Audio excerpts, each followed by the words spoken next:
Welcome everyone to a very special explainer from Revival Waves of Glory Ministries. I am so excited for what we're diving into today. We're going to journey back to the very beginning, guided by Vincent's incredible book, The Wonderful World. This is his powerful retelling of the creation story from Genesis. So get ready, because we're about to go on a magnificent adventure, starting from absolute nothing and ending with a universe just bursting with life and purpose. Just try to wrap your head around that. Let's really set the scene here. There's this profound silence, a huge, formless void where nothing exists, not light, not sound, not even time. The book uses this line to paint a picture of the ultimate blank canvas. It's from this absolute, total nothing that a masterpiece of unimaginable scale is about to be created. Okay, so out of that vast emptiness, we get to day one. This is the moment everything changes. The silence is finally broken, and the transformation from chaos to cosmos begins. And it doesn't start with a struggle or a big bang. It starts with a single, powerful, effortless command. Can you just imagine the power in those 4 words? It wasn't a slow, creeping dawn. Bam! Instantly, this brilliant burst of light just floods the entire void, scattering the darkness completely. Now, this light, it's so much more than just illumination. It's the introduction of goodness, of truth, of clarity into the universe. It's literally the first requirement for life. And God saw this new creation, this light, and He affirmed that it was perfect, it was good. But here's what's so cool. It wasn't just about creating light. It was about creating order. By separating the light from the darkness and giving them names, day and night, God established the very first rhythm of the universe. Think about it. This simple cycle gives a structure to all of life. It gives us a time for activity and a time for rest. It's like the foundational heartbeat that the rest of creation is going to move to. All right, so with that basic rhythm of day and night established, the building phase really kicks into high gear. Over these next 2 days, the focus shifts to shaping the physical world, taking all those formless elements and giving them incredible structure and definition.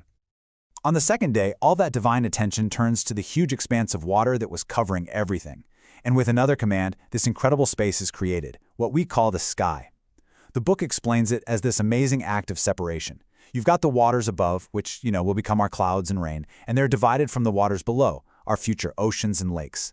This creates our atmosphere, a kind of protective dome that not only gives us air to breathe, but also sets up this majestic canvas for the sun, moon, and stars. This timeline just shows the incredible, logical way this all unfolds. In just 3 days, we've gone from a completely empty void to a structured world. Look at the sequence. It makes perfect sense. First light, then the sky, and then the land. On that third day, the waters are commanded to gather together, and for the very first time, dry ground appears. God calls the ground land and the water seas, and once again, He sees that His work is good. The stage is now perfectly set for life to appear. And get this, the very moment that land appeared, it wasn't left empty and barren. It was immediately commanded to just burst forth with life. And look at how rich this life was.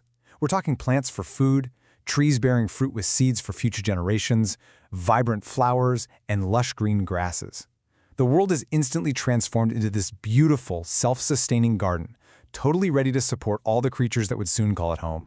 So the earth is now formed, it's flourishing, and the creation starts expanding outward. On the 4th day, that great big sky that was created back on day 2 is about to be filled with the most magnificent lights, and each one is designed with its own specific, glorious purpose. The process is just beautiful. First, the greater light to rule the day, the sun, which is basically the engine of our world, bringing all that warmth and energy. Then, the lesser light to govern the night, the moon, a gentle guardian in the darkness. And then, for the finishing touch, the heavens are just scattered with a countless number of stars, turning the night sky into this breathtaking spectacle. And their purpose goes so far beyond just providing light.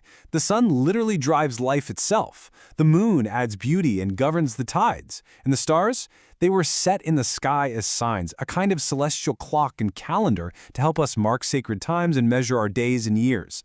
This amazing level of purposeful design is a huge theme in Vincent's retelling.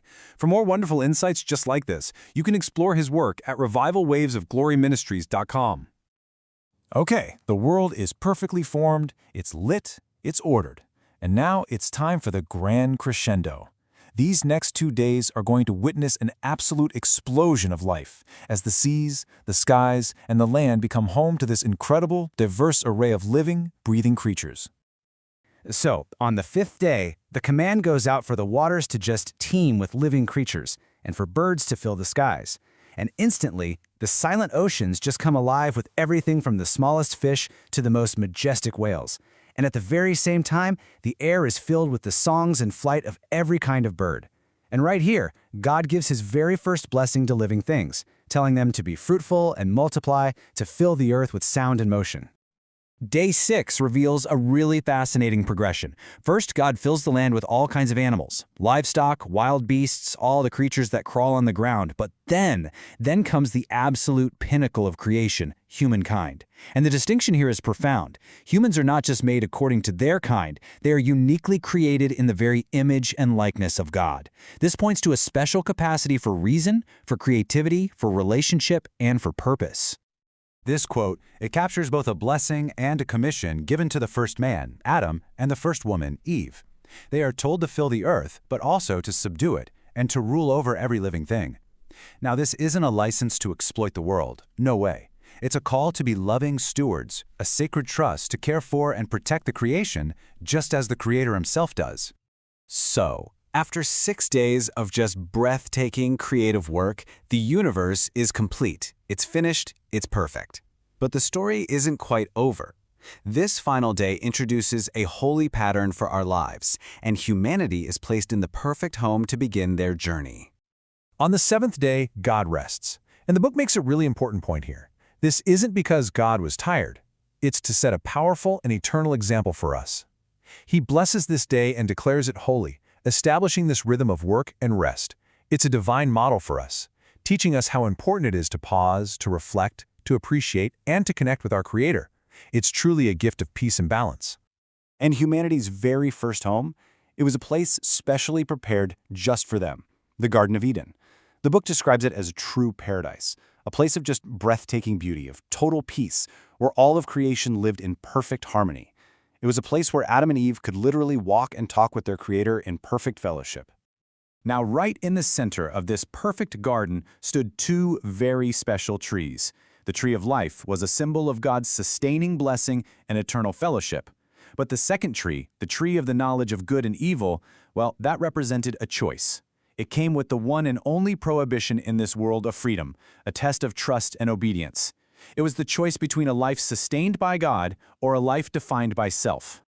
This is the final divine assessment. And notice the word here. It's not just good, it's very good. That signifies absolute perfection, flawless harmony. Every star, every leaf, every single creature worked together exactly as it was designed to. The universe was a finished, magnificent masterpiece. And that brings us right back to here and now.